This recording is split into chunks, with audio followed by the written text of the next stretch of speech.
We, GL Deep Dives, are releasing an additional episode every Sunday. So now it's 3 episodes per week, Tuesday, Friday, and Sunday, no exceptions.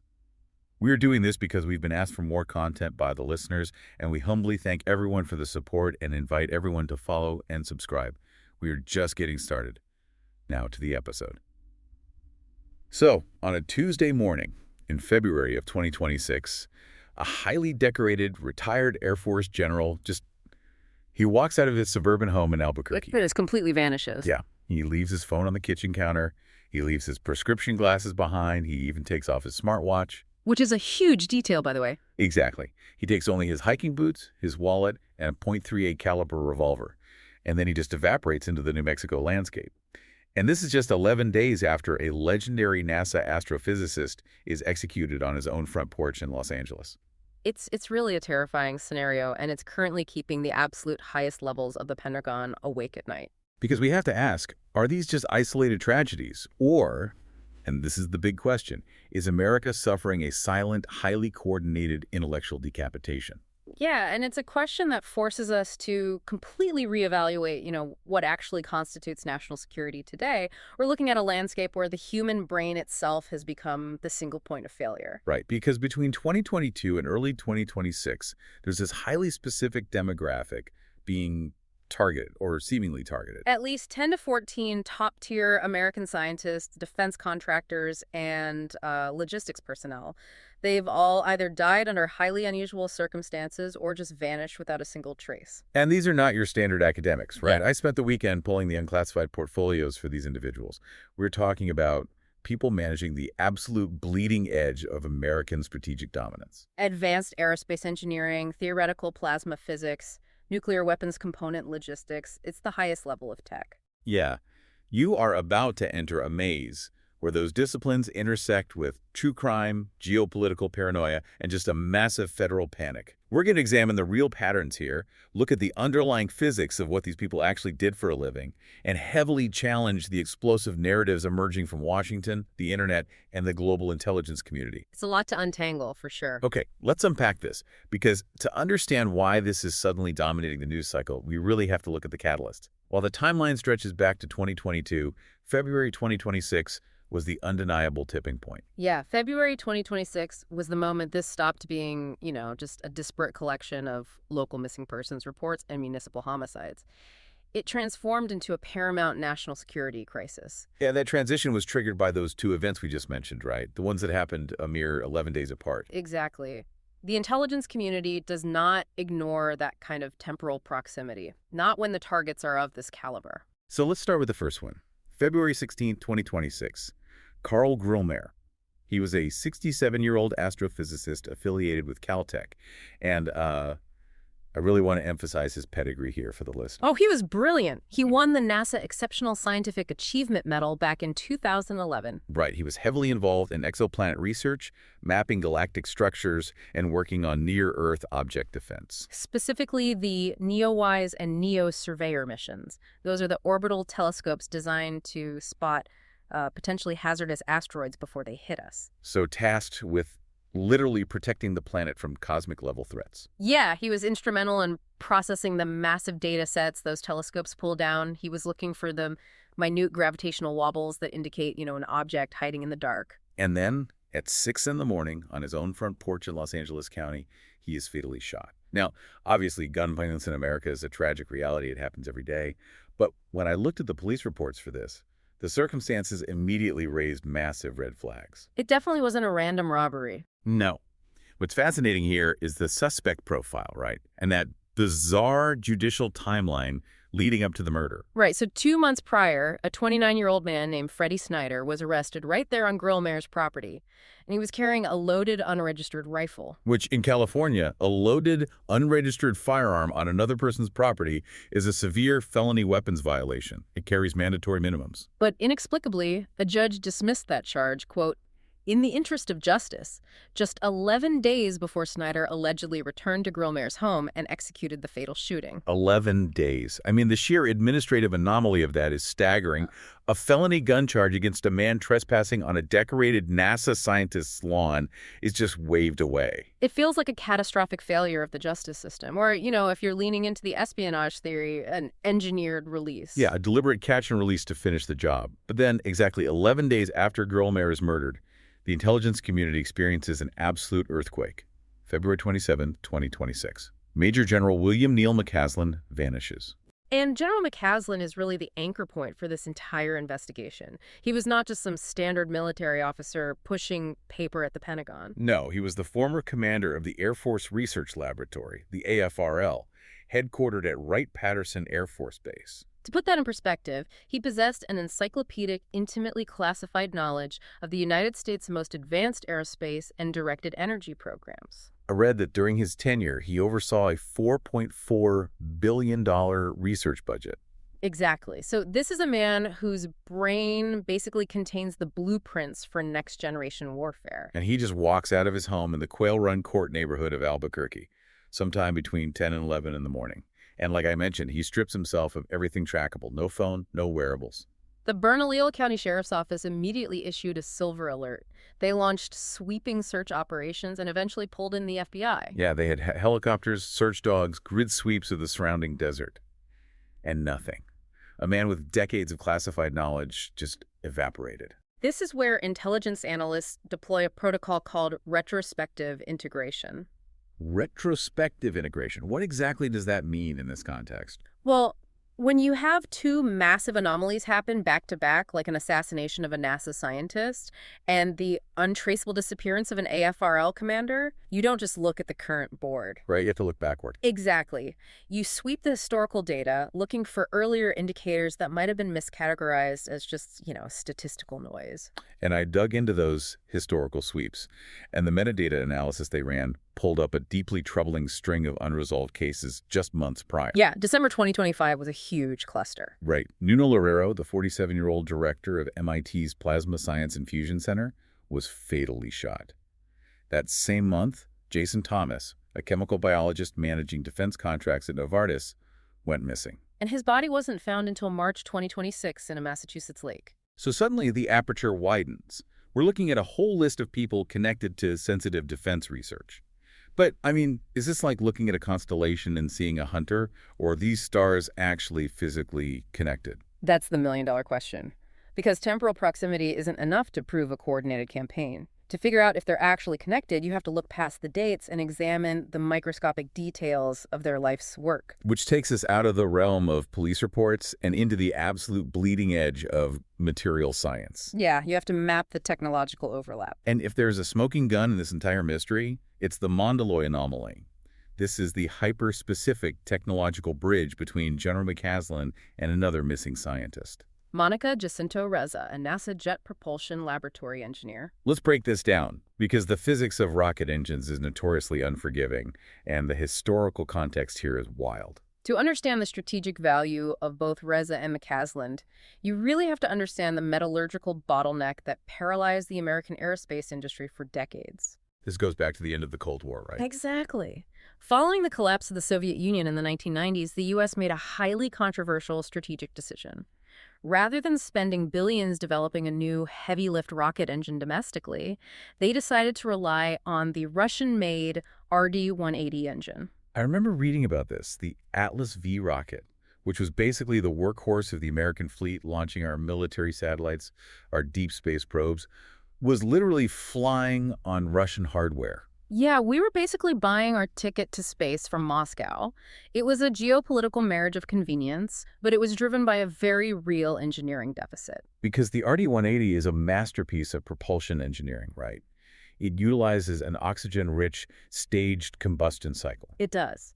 And to simplify a vastly complex mechanism, liquid oxygen and a kerosene-based fuel are partially burned in a preburner. Okay, so they burn a little bit of it first. Right. This creates a high-pressure exhaust gas that spins the engine's turbines, pumping massive amounts of fuel into the main combustion chamber before the gas itself is injected and burned completely. The efficiency of that is off the charts. But the engineering hurdle sounds like a nightmare. I was looking at the fluid dynamics of this.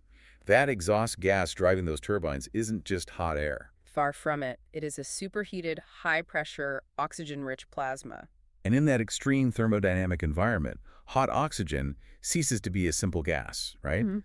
It acts as a potent solvent and an aggressive incendiary. Exactly. If you expose standard aerospace metals, even high-grade titanium or steel to that plasma, the metal doesn't just melt, it literally catches fire. Wow, so it is consumed by the very oxygen that is meant to propel the rocket. Yes. The Russians solved this in the 1980s with proprietary alloys.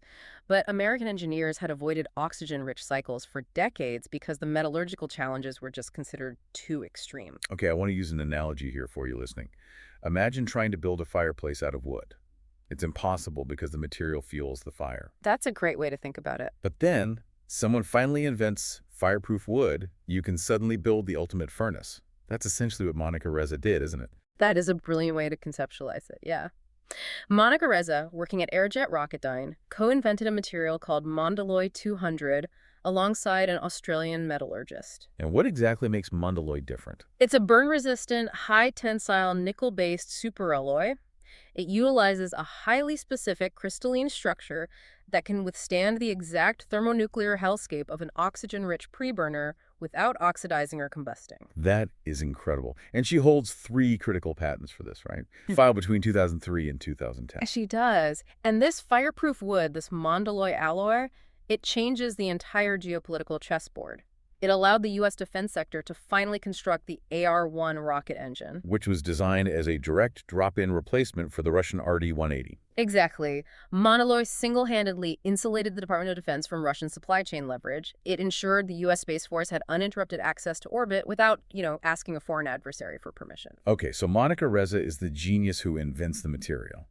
But research at that level takes massive funding. This wasn't just a commercial side hustle. No, the development of Mondelloy was deeply intertwined with classified military funding. During those critical developmental years, the Air Force Research Laboratory executed a massive cost-sharing program with Rocketdyne to scale the production and testing of this alloy. And the man at Wright-Patterson signing the checks for that specific cost-sharing program. Then Brigadier General William Neal McCaslin, he was the materials wing director. Wow, he literally oversaw the $4.4 billion research and acquisition budget that brought Reza's fireproof metal into the American defense architecture. He facilitated the integration, he knew the production bottlenecks, the structural limitations, the classified applications of Mondelloy, beyond just the AR-1 engine. So we have the inventor of the material and the military commander who held the checkbook to fund it. Now let's look at the timeline, because this is where the hair on the back of your neck stands up. The timeline is what really alarmed the task force. Monica Reza vanishes on June 22, 2025.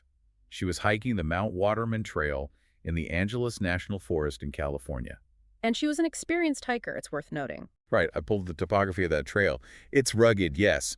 But according to the official reports, she fell behind her hiking companion by a mere 30 feet. Her companion turns back moments later to check on her, and she is completely gone. The search response was immediate and overwhelming. They had massive search and rescue operations, helicopters utilizing thermal imaging, specialized scent dogs tracking her last known location. They found nothing. Not a shred of clothing, not a trace of her backpack. She vanished from a heavily trafficked trail in broad daylight. And then, exactly 8 months later, to the week, General McCaslin walks out of his home in New Mexico and vanishes just as completely. I mean, what are the odds of that? The inventor of the most strategically vital aerospace alloy the U.S. has produced in a generation, and the guy who oversaw the budget for it, both evaporate into thin air within an 8-month window.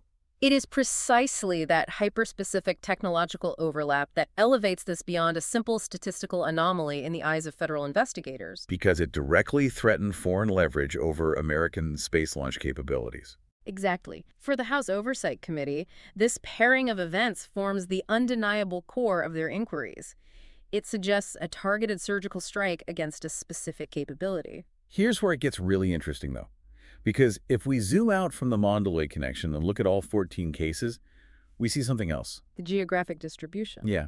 I mapped out the locations of every death and disappearance, and they aren't randomly distributed across all 50 states.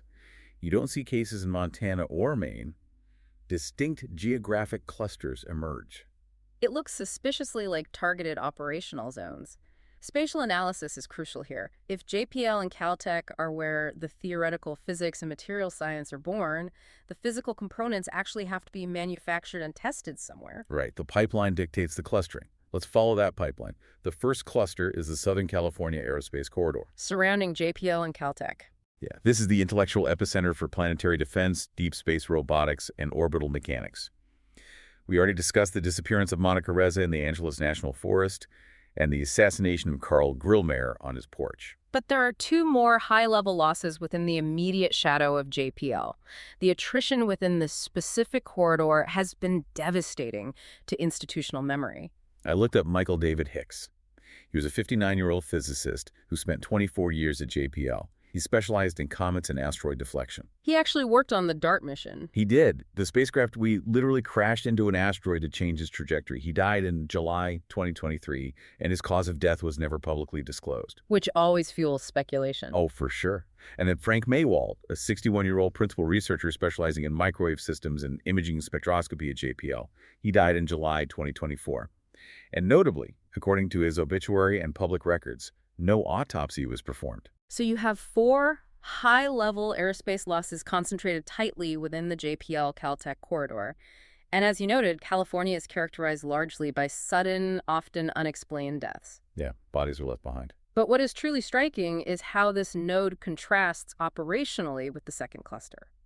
Right. If California is where the ideas are born, the second cluster is where the heavy hardware is built, the New Mexico nuclear network. This encompasses Los Alamos National Laboratory, Sandia National Laboratories, and Kirtland Air Force Base. This is the beating heart of America's nuclear weapons design. But unlike California, New Mexico is defined entirely by disappearances. There are no bodies here. And that is a vital distinction regarding tradecraft. New Mexico accounts for 4 unresolved missing persons cases. We have General McCasland, of course, but then we have individuals whose titles sound, well, mundane until you understand facility logistics. Take Stephen Garcia. He was a 47-year-old government contractor holding a high-level security clearance, working as a property custodian at the Kansas City National Security Campus in Albuquerque. And I'm sure people are thinking, why target a property custodian? I actually had to look up what that campus does because property custodian sounds like a guy managing office supplies. But the Kansas City National Security Campus is responsible for manufacturing the vast majority of non-nuclear components used in the U.S. nuclear weapons arsenal. Exactly. They build the firing mechanisms, the arming radars, the guidance computers. So a property custodian in that environment manages the secure transit and storage of highly classified export-controlled components. They hold the keys to the logistical blind spots. And Garcia's disappearance in August 2025 mirrored McCasland's perfectly. Yeah, surveillance footage showed him walking away from his home on foot, carrying a handgun, leaving behind his vehicle, wallet, keys, and phone. He just walked out of the camera's frame and was never seen again. Then you have 2 people directly tied to Los Alamos National Lab who vanish in mid-2025. Melissa Casillas, a 53-year-old administrative assistant, and Anthony Chavez, a 78-year-old retired construction foreman. Melissa was last seen walking on a highway near Talpa, New Mexico. Her physical person is gone, but her phone was found at her home. Yeah. And the chilling detail, it had been completely factory reset. This raises an important question regarding targeting protocols. Why would an adversary target an administrative assistant or a retired foreman? Right. It doesn't make intuitive sense if you're trying to steal physics equations. But in advanced intelligence gathering, you do not always target the lead scientist first. That draws too much heat. You target the logistical framework. Because support staff with high-level clearances have deep proximity to highly classified workflows. Exactly. They know the facility layouts, the transit schedules, the digital security protocols, the HVAC schematics. So taking them out or coercing them is a precursor to a larger operation. It's mapping the battlefield. They're extracting the people who know how the building breathes. And a factory reset phone is highly indicative of digital counterforensic measures. You don't factory reset your phone before going for a walk unless you are trying to wipe communications or location data. The intelligence community views the loss of logistical personnel as potential vectors for hostile intelligence gathering. Which brings us to the third cluster, where the theories are tested and foreign tech is reverse engineered. The Ohio R&D Hub, centered around Wright-Patterson Air Force Base. Wright-Pat is legendary. It's the headquarters of the AFRL and the central clearinghouse for foreign material exploitation. And rumors have been filtering through intelligence channels about a hyper-concentrated event where 3 AFRL personnel reportedly died on a single night. The institutional silence around those three is absolute, but their inclusion in congressional reviews highlights the severe threat environment there. And this East Coast node extends beyond aerospace into biological defense anomalies as well. We really must address the pathology sector. Yeah, let's talk about Jude Height, because this case is wild and genuinely terrifying. He was a 71-year-old biochemist with 40 years of service at the U.S. Army's Edgewood facility at Aberdeen Proving Ground in Maryland. A leading expert on the pathology of nerve agents, specifically Novichok. Right. And Novichok is the Russian-developed fourth-generation nerve agent utilized in high-profile international poisonings, like the attack on Sergei Skripal in the UK in 2018 and Alexei Navalny in 2020. To understand Height's importance, you have to understand how Novichok kills. It works by irreversibly inhibiting the enzyme acetylcholinesterase. And what happens when that enzyme is blocked? Your nervous system cannot turn off the signals to your muscles. It causes violent spasms, rapid systemic failure, and cardiac arrest. Height was actively developing next-generation therapeutics to counter this exact agent. So he is the guy building the antidote to Russia's favorite assassination tool. And in September 2022, he dies in what is officially ruled a freak driveway accident. Yeah, the initial coroner's report claimed his own vehicle rolled backward and crushed him against a wall. But his family knew his security profile, and they commissioned a private autopsy. Which is where the story completely flips. The independent pathologist found something very different. The independent review found the manner of death undetermined, but explicitly noted findings, quote, very strongly suspicious of homicidal violence, coupled with an attempt to cover this as an accident. They found localized head trauma and puncture-type injuries that were entirely distinct from the broad torso compression injuries you would expect from a vehicle-crushing event. Furthermore, Height had explicitly told colleagues he believed he was under active surveillance due to his remote work security protocols. So we have highly orchestrated disappearances in the New Mexico manufacturing hub. We have sudden, unexplained deaths in the California theoretical corridor. And highly suspicious accidents on the East Coast involving biological defense. You look at that map, and it's no wonder the highest levels of the U.S. government are finally hitting the panic button. The official response has escalated from localized concern to federal mobilization. The White House has initiated a joint investigation, which is historically rare. Right. It combines the forces of the FBI, the Department of Energy, the Department of Defense, and NASA into a single task force. President Trump actually addressed this directly. He called it, quote, pretty serious stuff, and stated he hopes it's random, but that the intelligence agencies would know more soon. White House Press Secretary Caroline Leavitt promised a holistic review where no stone will be unturned. And on the legislative side, we see unprecedented speed. Representative James Comer, the Republican chair of the House Oversight Committee, called this a direct national security threat. He and Representative Eric Burleson are demanding comprehensive classified briefings, asserting that if these reports are accurate, it represents a grave, systemic threat to U.S. personnel and global stability. Though it's worth noting, not everyone in Congress is convinced we're looking at a grand conspiracy. No. Representative James Walkinshaw, a Democrat on the Oversight Committee, expressed intense skepticism about a coordinated motive.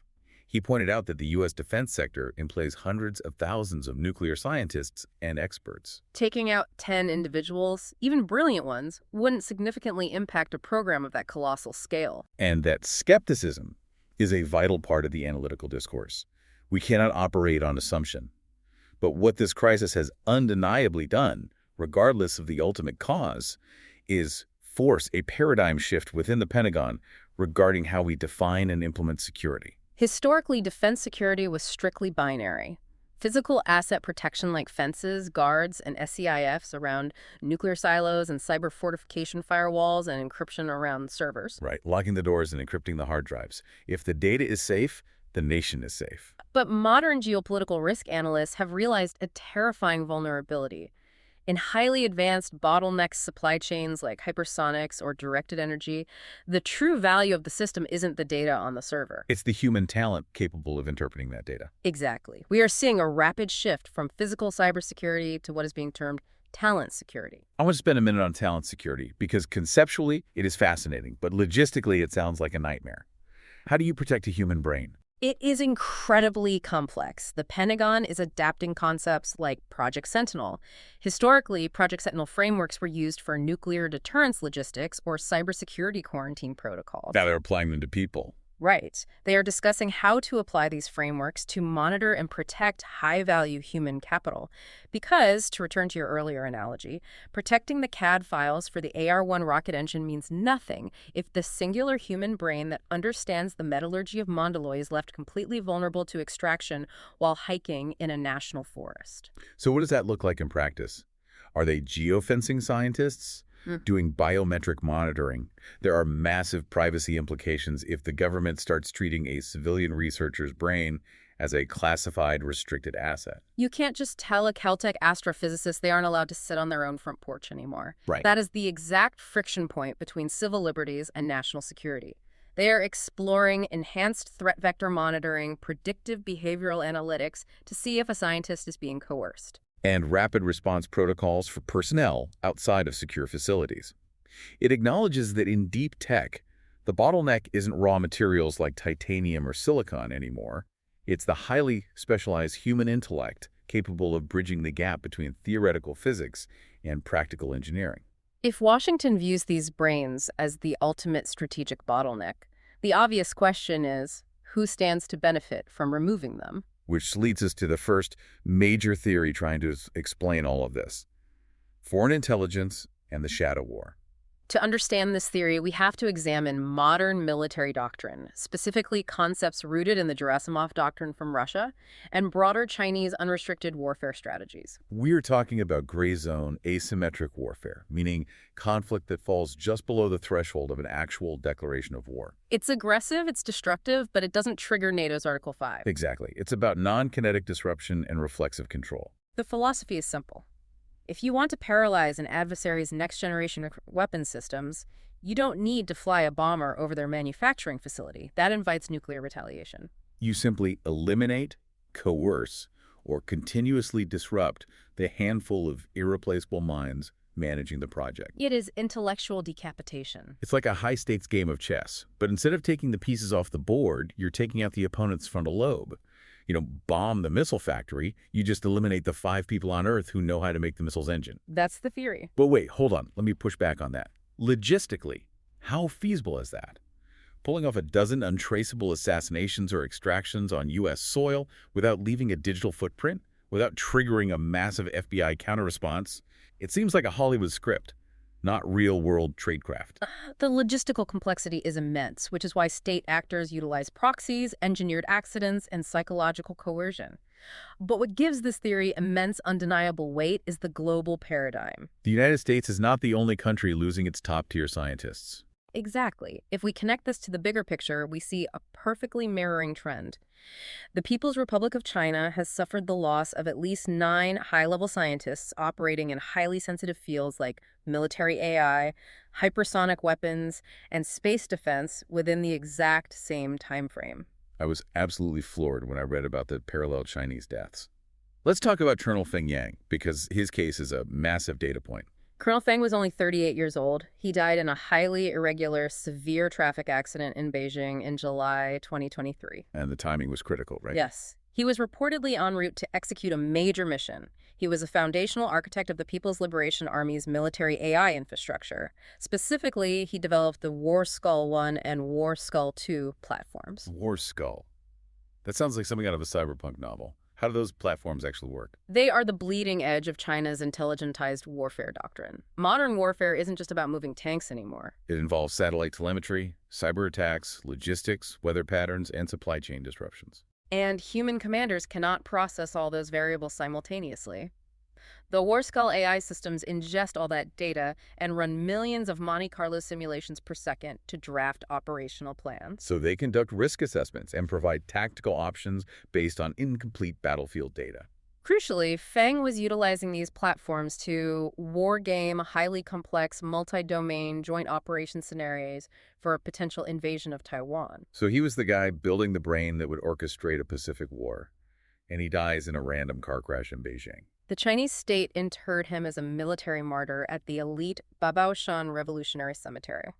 That is a massive honor, usually reserved for much older, higher-ranking officials. It proves exactly how strategically valuable he was. Yeah. And he wasn't the only one. Sun Jian, a 45-year-old computer vision expert who developed the MEGV brain, plus AI platform vital for autonomous tactical devices, died suddenly in 2022. And Zhang Xiaoxin, a 62-year-old pioneer in military space defense, died in another Beijing car crash in December 2024. So we have this incredible dark symmetry.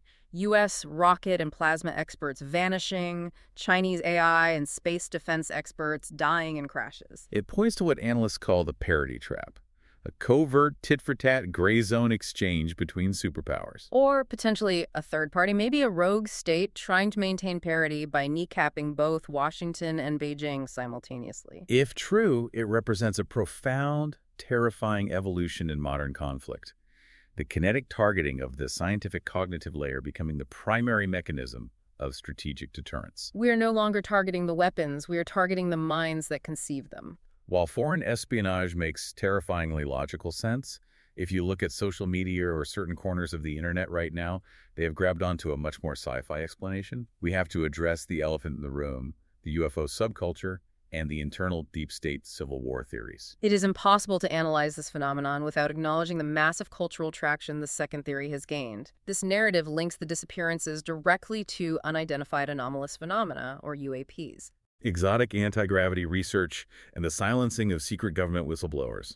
And this really exploded because of General McCaslin's historical association with Wright-Patterson. Right. Wright-Pat has been the center of UFO lore since the Roswell crash in 1947. The rumors always claimed the debris was taken there. But this theory was violently thrust into the modern public consciousness by the death of Matthew James Sullivan. Sullivan was a 39-year-old former U.S. Air Force intelligence officer. In early 2024, he had publicly positioned himself as a UAP whistleblower. He claimed to possess or have access to classified documents detailing legacy retrieval operations of non-human technology. And on May 12, 2024, a mere 2 weeks before he was scheduled to provide highly anticipated closed-door testimony to Congress, he dies. Medical examiners' report ruled it an accidental overdose. It resulted from a fatal combination of imipramine, cyclobenzaprine, alprazolam, and alcohol. That is a lethal cocktail of antidepressants, muscle relaxers, and sedatives. But proponents of the UAP silencing theory, including Representative Eric Burleson, point to the hyper-convenient timing of his demise, suggesting potential foul play intended to suppress his congressional testimony. Then you have the tragic case of Amy Eskridge. She was 34, an entrepreneur operating an organization called the Institute for Exotic Science in Huntsville, Alabama. She was deeply involved in anti-gravity propulsion research, attempting to secure funding for experimental craft. She died in 2022 in what was officially ruled a suicide. But her case gained massive renewed scrutiny during this recent panic because of testimonies from former intelligence contacts.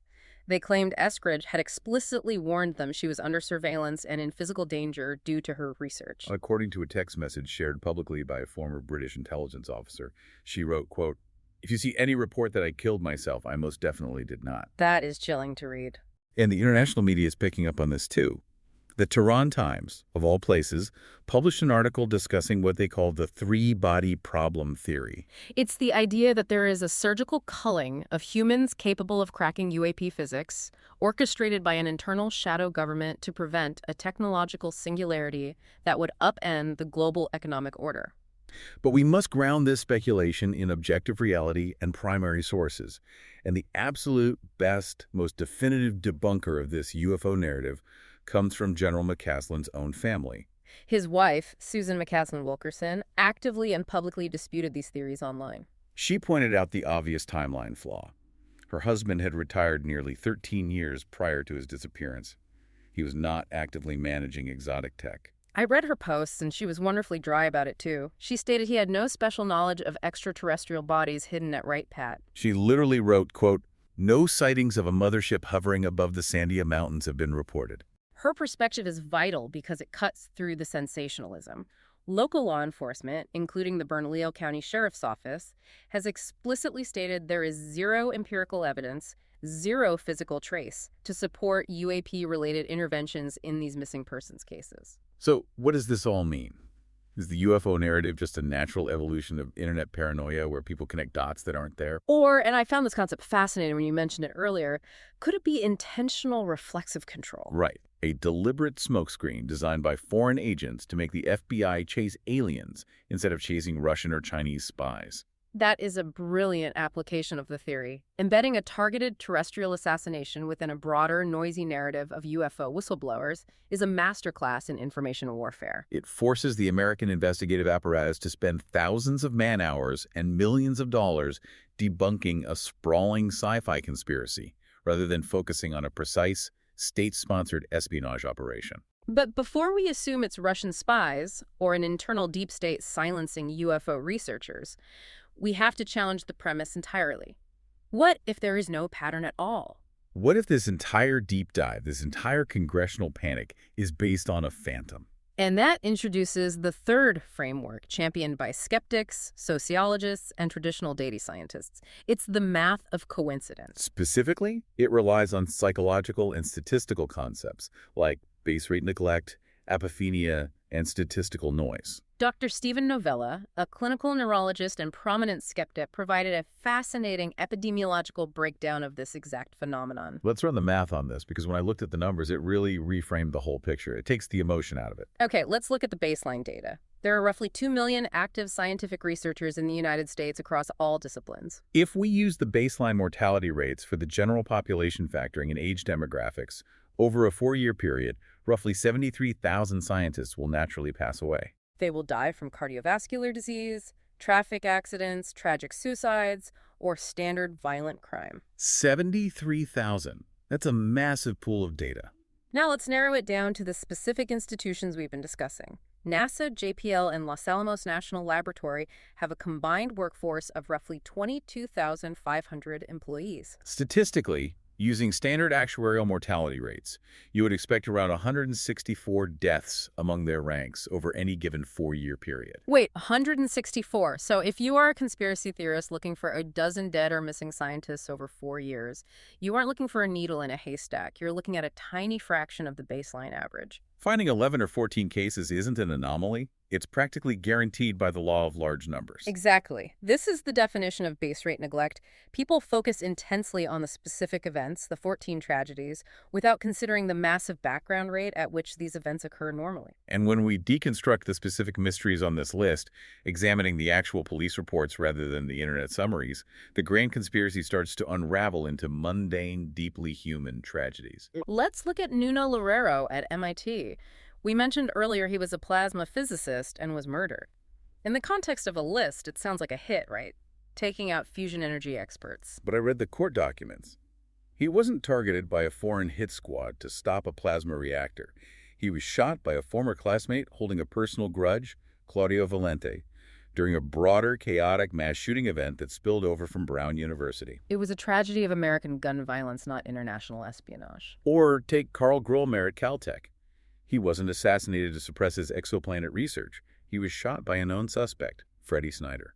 While the judicial release of Snyder was an administrative failure, there is no known motive indicating espionage. It points towards standard, tragic property crime or severe mental illness. And Jason Thomas, the Novartis researcher found in the Massachusetts lake.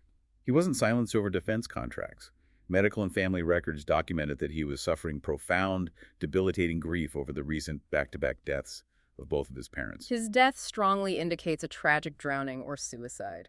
And even Amy Eskridge, the anti-gravity researcher who sent that chilling text, I looked up her credentials. She had a bachelor's degree in biology and chemistry. She lacked the formal theoretical physics credentials, the peer-reviewed background, to actually be building the kind of world-breaking anti-gravity machines that would warrant a targeted assassination by a deep state cabal. What we are witnessing here, according to sociologists, is a textbook nationwide example of apophenia. Apophenia. I love that word. Explain how that works in this context. Apophenia is the human brain's natural evolutionary tendency to perceive meaningful connections and patterns between entirely unrelated things. It's why we see faces in the clouds or why gamblers think the roulette wheel is due for a red number. Our brains are desperate for order. If you cast a wide enough net over 73,000 naturally occurring deaths, You can absolutely curate a list of 11 or 14 that share vague similarities, aerospace ties, sudden accidents, and stitch them together to make it look exactly like a highly coordinated conspiracy. It's like the Bermuda Triangle. If you draw a giant triangle anywhere over a heavily trafficked area of the ocean, ships are going to sink there.